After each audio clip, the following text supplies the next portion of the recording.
Hello. Our story begins in a snow-covered tundra. Lord Vader was searching aimlessly for a traitor. The fallen Jedi turned Sith Lord was hunting another survivor of the Purge. His soul craved retribution for all the wrong done to him. From this desire for revenge, he sought to kill a Jedi. The twisted mind of Anakin Skywalker was no longer bouncing between potential returns to the light. He was certifiably an asset of the dark side of the Force. Vader marched ferociously through the wind and snow, crushing against his suit, until he came to a stop. While it couldn't be seen from his lifeless mask, he closed his eyes and felt through the Force. The individual was close, but how close remained a mystery. Vader continued treading across the snow that got higher. Back at the shuttle, 4 snowtroopers waited with the pilots of the Lambda shuttle. They were really hoping that Darth could do this in an appropriate amount of time. It was freezing out here even with the snow protection. Vader stopped in his tracks once more and raised his hand, using it to part the snow from his path. There. He ripped his hand towards himself, and a boy, not much older than 17, slipped and slid towards him. A crimson lightsaber ignited, and the Jedi pulled his own saber out and defended himself with a blue hue. Vader's strike shoved the Jedi's bare head into the snow further until they kicked up, forcing Vader's hand into the air.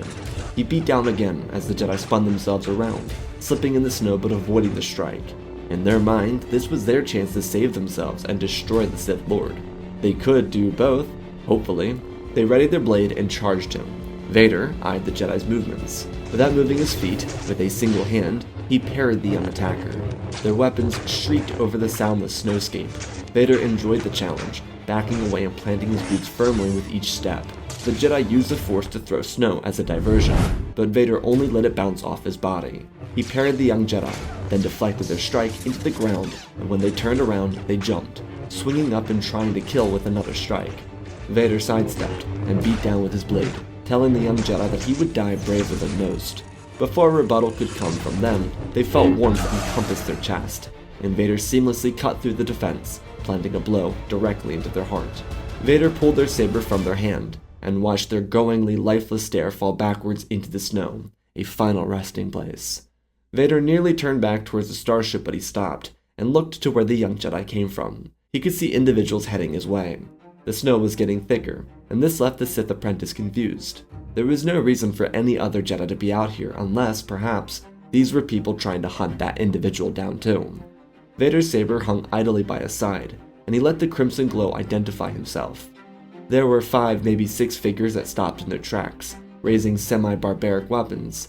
The other, their apparent leader, wore a more poncho-looking garment, one that didn't cover most of his arms, even in the cold. Vader believed this to be foolish, but they seemed to be another group of Darksiders, not very powerful though from what he could sense. The front man of the group informed Vader that they did not mean to challenge him, they were here for the Jedi. Their entire operation was for revenge. Vader turned to the side, revealing the dead Jedi behind him, as he asked them what purpose did it serve them. The leader of the group told him that the Jedi had stolen from their camp. They were going to collect his head for betraying their hospitality. Vader squinted under the mask, not believing this for a moment. Vader's breathing was washed out by the winding wind, but they stood apart in silence. As he pulled the leader's lightsaber from their belt, it was ignited and revealed a crimson glow as well. How surprising. Vader demanded answers, and the leader gave them, identifying himself as Ren, and the ones with him as his knights. Every leader took up the name of Ren, and he was the current leader. A few more questions and answers shot back and forth. There were no masters of the knights, only themselves. If anything, the only answer Vader got from these individuals were that they were abandoned marauders out in the galaxy, taking advantage of the sanctuary that Sidious' empire provided them. Though to Vader it was especially peculiar that there were other Darksiders allowed to thrive in a galaxy made by the Sith. Clearly they weren't a threat, but his master would want to know more. Vader told them to go their way then. They had no quarrel with each other. The knights turned to one another and moved back into the snow-covered breeze. Ren was returned his saber and he followed his squad. When Darth returned to the shuttle, he demanded that they follow another vessel in the snow. They would chase the Knights of Ren and deploy a tracker on their ship. It was going to be a bit like a drive-by. The Knights weren't really aware that they were going to be followed anyways, so it was kind of funny. The Knights and Imperials then departed through different quadrants, and would arrive at varying locations. The Knights wouldn't sit still, whereas Vader delivered his own remarks from his castle on Mustafar. His master, the Emperor, was very pleased to learn about the success on the icy world. However, he demanded that Vader invest more time into the Inquisitorius. Their purpose was to maintain Jedi hunting duties. The loss of Barriss Offee was troubling, sure, but the second and fourth sisters were seeing to her capture and destruction. The Inquisitors were the Jedi hunters of the galaxy. No longer would or should Vader continue to hunt Jedi. It was an obsession, and it was time that he commit to duties that fulfilled Imperial needs, not personal vendettas. Vader wasn't surprised by this rhetoric. He wasn't supposed to be hunting Jedi, and while Palpatine was allowed to take pride in Vader's abilities, he wanted his apprentice to be sharpened the way he preferred. Vader was not some experimental technological darer. He was a refined Sith apprentice, one meant to serve the needs of his master. The Inquisitors had their job. Vader had his. He would follow his as they did theirs. It was made understood, and Sidious abandoned their call without even saying goodbye. Vader was frustrated with this directive. He understood the reasoning behind Palpatine's request, but he still loathed it. The Dark Lord rose to his feet and walked around the chambers of this prison. He hated the position he was put into. Vader paced around, leaving the throne room and entering different corridors inside the facility. The Inquisitors, in his mind, were a waste of time and space. Their purpose and reputation was flawed. They weren't worthy of the Sith Order, and they certainly weren't worthy of his time. He could understand someone like Grand Inquisitor wielding power over these individuals, but himself doing that was outrageous. It was even unfair. Vader stopped at the back door room and decided that he must meditate on this mandate. It had been years since these rules were established. He just preferred to break them when it best suited him. The worst part about everything for Vader was that he was informed by a loose source that the Jedi he hunted may have been Kenobi. It wasn't, and now he was forced to release these hopes for himself. Kenobi would wait. The Empire was now. After hours of bubbling inside the Bacta tank, Vader's mind retraced itself to the individuals he encountered mere hours before. They weren't Force sensitives. Well, they were, just not highly trained, and they were marauders. The one thing that Vader kept coming back to was the fact that these Inquisitors died so frequently. They went in groups of two, and so often would one of them die. First brother, the Bird Mask, had been killed a while back by who knows who. It was Ahsoka, and Vader didn't know. Fifth brother lost a Jedi he was tracing with second sister. Vader couldn't account for the addition of the third sister, the former youngling he thought he killed inside the temple. Vader knew she would betray him at any point, but her rage was useful. Not to mention that Barriss betrayed the fourth sister and nearly killed her during their hunt for a Jedi. That was enough failure to send him into a tailspin. Why train these individuals if all they were going to do was fail? The problem with the Inquisitors was that they were all former Jedi. A group like the Knights of Ren had potential because they had no association with either group, and that's where Vader's mind went. He wasn't invested in these knights because of their potential, or what they might be able to accomplish with their Force abilities. He was considering their usefulness because they weren't former Jedi. Their flaws were many, but those flaws were outweighed by what the Inquisitors offered. Vader's eyes opened inside the tank, and he requested to abandon it. The Nay appeared without a second to waste, and asked what Lord Vader needed. The orders were given, and he disappeared, scurrying away to the command room to request the information. By the time Vader left his Bacta tank, Vinay was using an on-site Imperial shuttle to chase down these knights, knowing exactly what his master wanted from him. Vader stopped in the center of his chamber, looking out from a catwalk at the dying lands of Mustafar. He would prove his master wrong for forcing him to work with those wannabe maniacs. The Inquisitors would all die, or they would all fail. It didn't matter to Vader, because at the end of the day, he wanted to see them fail. In the coming days, his good caretaker would return to him.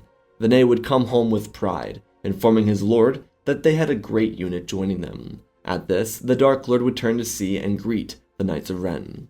They were all understandably on edge, even though they had been informed of the situation. They didn't know all the details, but they did know that Vader wanted to see them. How he got their location they did not know. Vader demanded names, which were given: Ren, Apalek, Kuruk, Trudgen, Yushar, Cardo, and Vikrul. Well, at least it wasn't 1 through 10. He could live with the uniqueness within their ranks. He asked for their knowledge on the Force and was again reminded that these were nothing but marauders. Ren had the most natural affinity for the Force, but he was working off of talent alone. The lack of practice was limiting him immensely, a little similar to Skywalker's days inside the Jedi Temple. Vader was almost annoyed he ever brought them to Mustafar. but he was willing to do this to prove Sidious wrong. Anakin Skywalker might be dead in his mind, but Vader was still just as petty as his former self. He was willing to do all this extra work when he could actually take an interest in the Inquisitors, but no, he was going to do this in spite of Sidious, and he told the Knights of Ren of their purpose to him. They looked to each other and searched for words to say, but Vader walked past them, informing them that their training would begin in the following 3 days. Vader walked up to them and pointed them in the right direction, as Vader departed the castle so that he could continue another leg of instruction for the present Inquisitors inside of Fortress Inquisitorius on Mustafar's moon, Nur. The 3 days that Vader was gone left the Knights very confused. Ren kept their morale high, but he didn't understand why they were here. To be honest, they considered escaping the facility, perhaps stealing some supplies or relics as they did. Their starship was still docked on the landing platform. There was nothing stopping them from leaving. Now Vader did have preparations to ensure Vene's protection, but aside from that, there was nothing stopping the Knights of Ren from doing whatever they wanted. The Purge troopers stationed with the caretaker suggested security details to ensure Lord Vader's artifacts weren't stolen, but Vene refused to allow them to do anything other than Vader's direct orders. When the Dark Lord returned, the Inquisitors were brutalized. Grand Inquisitor was given instructions for the squad, which he would like to fulfill. The report was bad. It was like a substitute teacher telling the actual teacher that it was his worst class in all of his years of teaching. Grand Inquisitor was mortified by their performance, and he tried to snap his squad together immediately. In all fairness to the group, they weren't really given a fair chance, and even more unfortunate for Fernholm, or Grand Inquisitor, is that he had to inform the Emperor directly of these struggles. That would be their own individual conversation to hold. Vader wasn't involved, and he didn't feel bad. He instead started the training for the Knights of Ren, which was harder than anything any of them had done before in their lives. This was a group of individuals who had the Force, but hadn't been taught to use it. There was potential. Vader was interested in that aspect, but if they didn't show it, then he would kill them without a second thought. No one knew that, not even Vader, because honestly, he hadn't thought that far ahead about this. He was just committed to pushing this group to their full potential, and seeing if they could amount to something more than the Inquisitors. As the days went by, with a few more trips to Nur to force Fernholm's squad into a more uniform shape, Vader came to appreciate aspects of the Knights of Ren. They weren't at all like the Sith. As was aforementioned twice, they were a band of marauders. They didn't follow some ancient code or have a grand understanding of their purpose. The Knights existed in the shadow of the Sith. They always had. Their purpose was solidarity within their own ranks, with one true master and any number of followers. Ren was semi-opposed to standing in Vader's shadow, but realistically, what was he going to do about it? The Sith Lord's instruction of the group was more intense than anything he gave to the Inquisitors, though it wasn't nearly as harsh. Vader would cut off arms and legs from the Inquisitors when he fought them. This isn't to say he wasn't vicious when fighting the Knights, but it was to say that he didn't remove their limbs in punishment. He wanted them to have all of their Force abilities, not to lose the little they had because he could beat them easily. This became both a fun challenge and a resentment for Vader. He liked the fact that he could challenge a group of Force sensitives to become basically Sith, but it also meant that he had to work himself even harder. He went from Nur to Mustafar constantly on a weekly basis. Fernholm continued informing Vader that the Inquisitors were ready for him, and Vader would constantly prove the squad wrong. This would send Grand Inquisitor back to the drawing board, and an annoyed Vader back to Mustafar. Though the longer they all trained together, Vader started to empathize with the more barbaric ways of the Knights.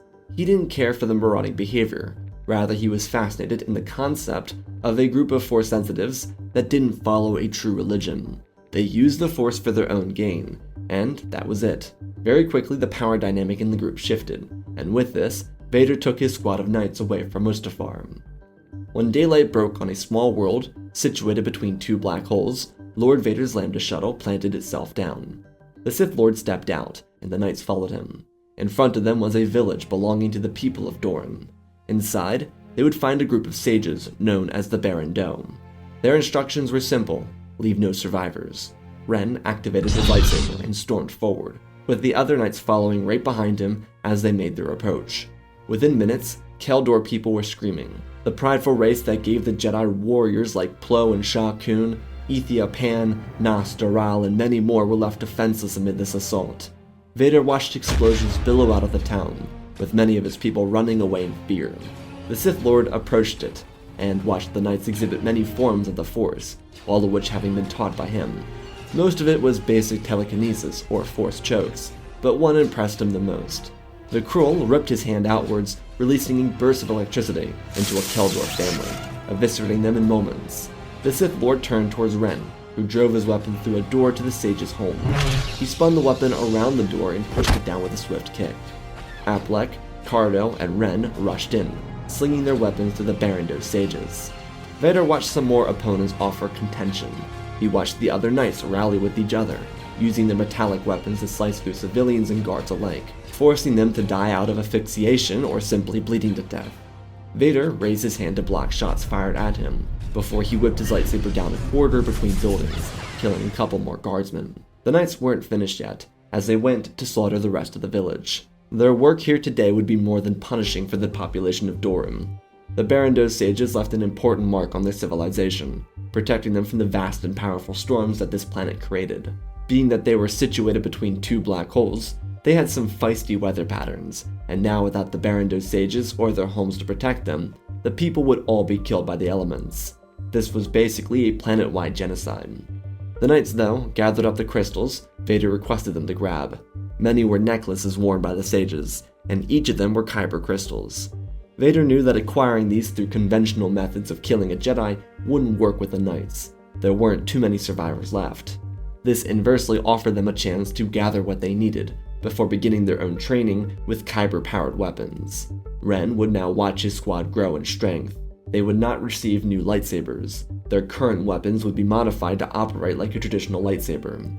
This led to light battle axes, saber sickles, kyber pikes, and some other various creations. There were more kyber crystals than there were knights. This meant that they could be outfitted with more members or newer, more effective weapons if they needed them. The choice belonged to the knights, but this was the motivation they needed, that the Inquisitors never got. Vader didn't realize it, but he was giving his new students the push that Sidious' Inquisitors were never meant to get. That was the true irony of all of this. The Inquisitors were not meant to succeed. They were a temporary Jedi Hunter unit. That's it. Sidious did not care about them. They held no future with the Sith or with Sidious. He didn't want them to be trained to their full potential. He only had Vader instructing them because he wanted to remind his student who was in control. As more months went by, the knights would face their truest challenge from within. The first lesson they were given, the 3 days on Mustafar, was loyalty. It's why Vader left them unguarded in his castle. The many teachings after that were in strength, unity, power, and slaughter. These were all effective strategies for coaxing the dark side of the Force from this group of marauders. But their biggest test came from something Vader couldn't prepare them for: his loss to Obi-Wan Kenobi. It was the second time the Jedi Master defeated him, and he was beyond embarrassed by the loss. He also returned to his castle, wearing the wounds of that defeat. This left one of the knights in a state of frustration. They knew they weren't as strong as Vader, but they could feel their own strength growing. Ren was the fastest grower out of all of them. He showed signs of elite potential, beyond rivaling the threat of Grand Inquisitor, but he knew that he could destroy Vader if he tried hard enough. This created a divide within his heart, and one that would summon a divide with the other knights. In the middle of the night following Vader's defeat, while he himself was inside the Bacta chambers, Ren entered. His crimson saber ignited and he marched on Vader's tank. The royal guards tried to stop him, but they were choked to death. As Ren went to swing on the Bacta tank, he was stopped. His hand couldn't connect with the glass, and as he looked up, he looked into the now open eyes of Darth Vader. Despite his fragile state, despite how weak he was still a monster.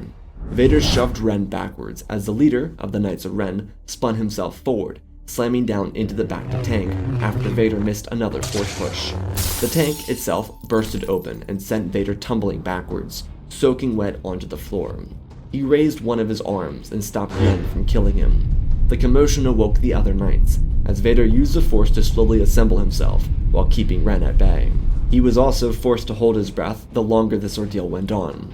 The first pieces of his suit to his body were his legs, as he stepped away from Ren's attacks.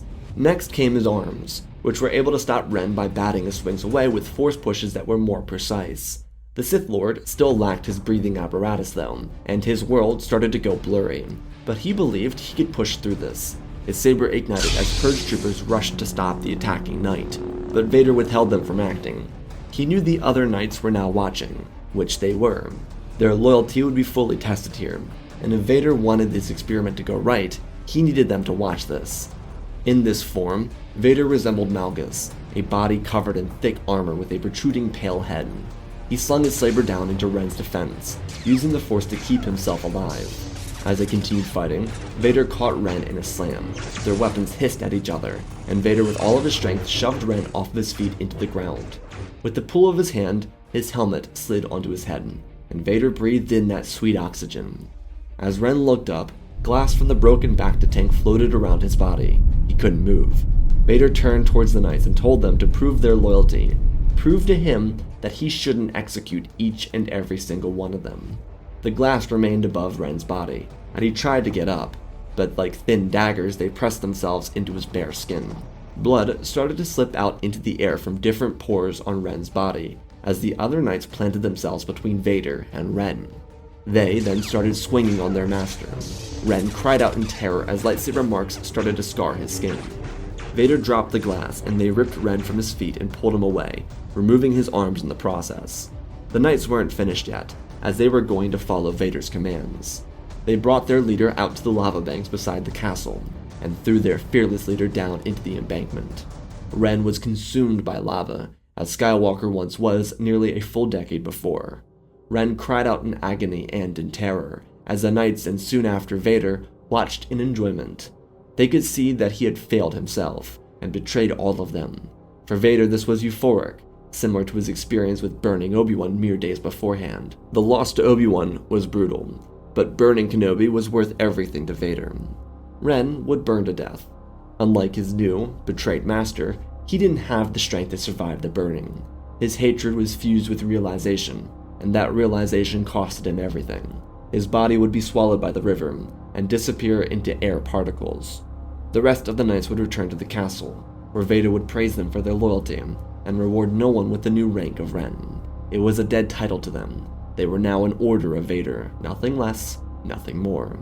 The Sith Lord abandoned the rest of the knights, and allowed them to think on this. Their loyalty had again been tested, and they had again proven themselves worthy of Vader's trust. A number of months following Vader's loss to Kenobi, he'd begin the next leg of work on this order. Darth believed that the knights needed new allies, and so it was their job to scour the galaxy, not as the Inquisitors would as hunters, but as scavengers. They had proven their effectiveness, as they were already more elite than the Inquisitor unit Vader still oversaw in training. They needed to prove that they could continue this growth, and that's what they would go out and begin doing. The Inquisitor unit was down another member due to Reva's betrayal, so, like the Knights, they were looking for prospects, none of which existing because they had been nearly all killed. Grand Inquisitor pushed his unit to be better as he continued to heal from his little wound. The Knights of Vader, though, did as their master requested of them. Their initial results wouldn't be all that promising, and after 3 of them almost died in a confrontation with Quinlan Vos, they weren't feeling especially high on themselves. But in Vader's eyes, that was a worthy accomplishment. Master Vos was a highly talented Jedi, and to survive an encounter with him was nothing to scoff at. The fact that the Knights were so upset proved to Vader that they had the right mindset to make a positive change for their own production without his direct oversight, which elicited more time for him to run errands for Papa Palpatine. After another continuous month of, this time for Vader, being away from the castle, he would return with a new surprise. What he found was a young man, a fallen Jedi, another survivor of Order 66 named Baylan Skoll. He had been recruited by the team of Vikrul and Kurak, and now all the Knights and Vader were back on Mustafar at the same time for the first time in months. One of them attempted to recruit Morgan Elsbeth, but the former Night Sister had problems with that, so Trudgeon had a fight to the death with her. In his survival, he brought Vader a gift, that being some of her cursed belongings. Baylan was an interesting case for Vader, because he didn't want to be a Jedi or a Sith. He believed that they were both too flawed for his own likings, and he deserved something more grandeur in mindset. The old orders were dying, and the Sith would repeat their own history, whether Sidious liked it or not. It was a continuous cycle that went around and around and around. If the users of the Force had any intention to actually grow beyond the Jedi Purge, then it needed to be done with awareness of the crumbling structure that was to come. Vader and his knights weren't very interested in Balin's ramblings, but he did have potential. The Dark Lord of the Sith believed that the knights had found their newest member. Balin would enter the Order of Vader because they claimed that they were not Sith, which was semi-true. Vader had been slowly losing interest in remaining Sidious's apprentice. But the weird thing is, he didn't necessarily care about the power in Palpatine's possession. Instead of giving Palpatine a chance to hunt them, though, Vader arranged for a bombing at Fortress Inquisitorius for Palpatine's own inspection of the Inquisitors. Every so often, the Sith Lord needed to get out of his stuffy Coruscant offices.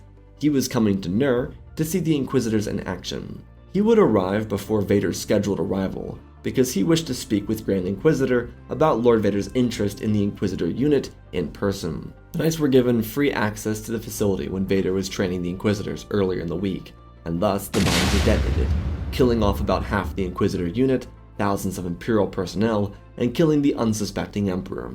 He wouldn't ever have a chance to escape into his Exegol experiments. He would simply die. The Order of Vader didn't become invested in gaining power from the Empire. They didn't leave Mustafar because no one connected the attack to Vader, and so they continued their regular operations as chaos spread around the Empire. The thing is, for the Order of Vader, they weren't invested in Imperial operations, because they were their own separate order. They floated between Sith and Marauders. It's how Vader developed a rebellious personality towards the Emperor. He was tired of doing mundane tasks for the Imperial regime, and that was something he noticed, is that Palpatine kept giving him mundane tasks. Vader didn't care about the Inquisitors, or the Empire, or really anything other than hunting Jedi. Now that finding Kenobi would be impossible, he decided that raising a new order of Force adepts would be more worth his time. Vader enjoyed the unity with the Knights. It was like an Arthurian brotherhood, which was more than anything he had with Sidious after becoming Vader. There was some substance here, and it formed more rapidly after Ren's death. The former leader of the Knights created tension by simply existing. The Knights felt like they couldn't be fully loyal to Vader with Ren around. It's why they so easily dispatched him after he threatened to kill their new master. So now that Ren had been out of the way for months and Baylan Skoll was within their ranks, the Order of Vader continued to study the aspects of the Force. Because they had Vader's personal control over Imperial personnel, they used it for their own grandeur adventures. With officers and Moffs gunning for control over the regime, there wasn't really anything for them to stick around and get put into the middle of. Some of these Moffs, like Tarkin, tried to extend their reach around Vader, but when they stretched their arms out, he was gone. The Order of Vader had removed its greatest threat, and they, with an Imperial Star Destroyer of Vader loyalists, the Nay, the Knights, and himself, vanished into deep space. Despite being evil and brooding, and careless for pretty much any life, this was a volunteer expedition, so troopers, officers, and staff that didn't wish to serve the Order of Vader were permitted to leave the Devastator. This wasn't a change of heart from anyone within the sect molded by the dark side. This was them handing out the last piece of mercy anyone would ever see from them, because in reality, the crew serving them didn't need to live in fear, they needed to be loyal.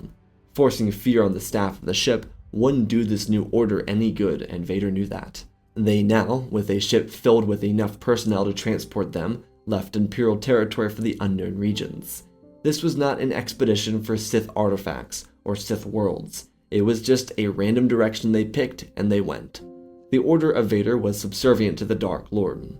They were going out to expand their own grasp on the Force. This new sect was the combination of Sith and the Knights of Ren, which is what Vader liked about it. The Sith had proven themselves to be bland.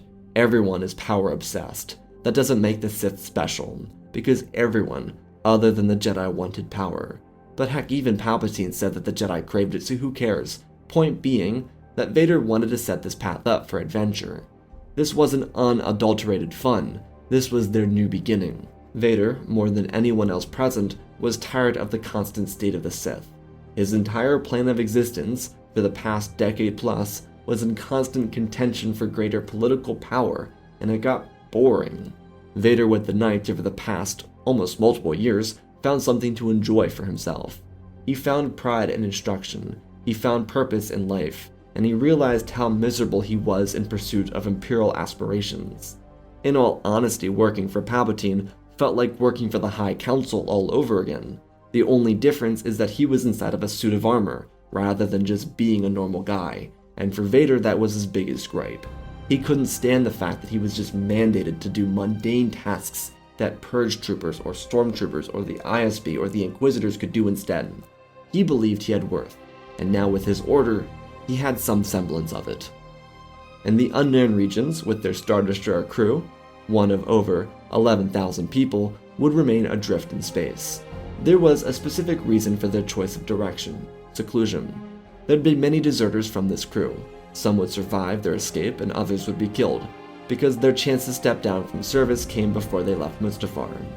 Vader and his order wanted the unknown regions because they no longer wanted to hear about the Empire. The events surrounding the regime didn't concern them. What happened to Palpatine's little experiment didn't matter in the slightest. If there were rebels, who cared? If there was a civil war, it didn't matter. Well, for a quick rundown of the future of the Empire, it would devolve into chaos. Imperial officers were the cause of the downfall, and the Senate, which still had almost a decade before dissolution, pulled together governmental resources to create a Senate-loyal military to push away the officers. It wouldn't result in a divided empire, rather an execution of Imperial officers who went too far. This would become known as the Week of Purging, a moment in Imperial history that signified the end of Palpatine's regime and the beginning of a new era. Opposition members inside the Senate that opposed the former Emperor wouldn't get a ton of headway because they were still very unfavorable to pretty much everyone else. But that didn't mean total terror on the galaxy.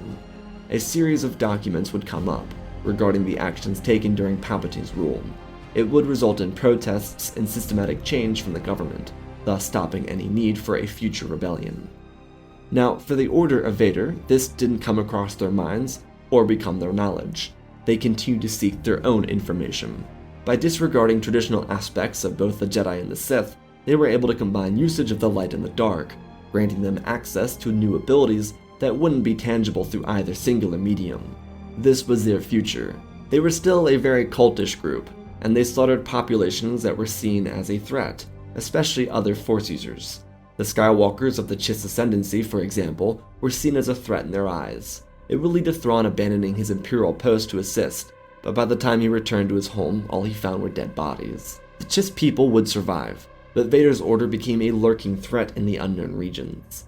Imperials who remained loyal started to become deeply invested in this marauder lifestyle, changing their armor and addressing themselves as Vaderites. This new sect became deeply religious and imbued with the powers of the Force. The Order of Vader remained to itself, and became almost like a folklore legend to those who never encountered them. Outside the unknown regions, they were never heard about, but within them, this new sect found undiscovered planets. They would build outposts and connect themselves through miniature shifting hyperspace lanes within the unknown regions. They would call these lanes traveler routes, and they continued to expand their secretive sect. Vader found himself as their leader, transforming his own armor to be more personal to himself, while also giving more power to his knights. The original Knights of Ren, including Baylan Skoll, were tasked with spreading the word of their sect. This more or less was in the recruitment of other Force sensitives that were not seen as a threat. The Order plucked individuals that were not worrisome for them. More or less, these were people that gave them a chance to raise them up, the underdogs. The Order of Vader would live on as the true dominant Force sect in the unknown regions. In the regular galaxy, they would never be found or heard from again. The Sith solely existed through the Inquisitors, and with new Boken Jedi sprouting up like Kanan, Ezra, Sabine, Shin, Cal, Luke, and Leia, the days of the Sith were limited. The Order of Vader would never be involved with that, nor would Vader ever return himself to the galaxy that took everything from him. The power he held in the unknown regions was more than enough for him. It was where he found his peace, and where he cultivated a following, truly loyal to him. And that, my friends, is our story. Again, special thanks to the patrons for supporting the channel. Smash that like button. Let's talk about this story. Little weird. This one is a story that I really was going in a weird direction with. I know the idea or prospect of Vader creating a new Sith Order is like, oh, you might go like super power hungry. I kind of wanted this to be like a weird one. I've done the power hungry one several times before.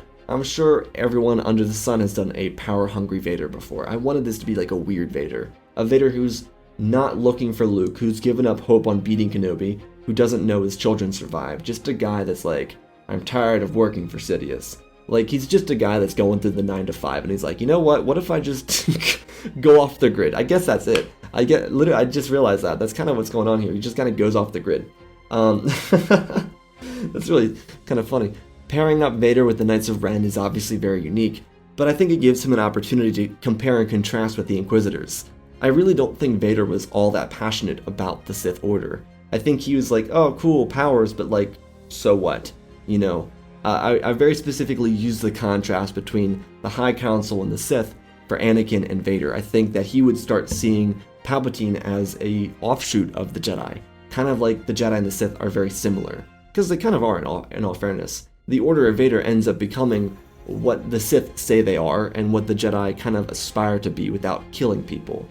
They both aspire to be free in some way, shape, or form, but they're both kind of bogged down by dogmatic rules of their ancient past. So that's kind of where the direction went. I hope you all enjoyed this kind of weird, little bit dark story.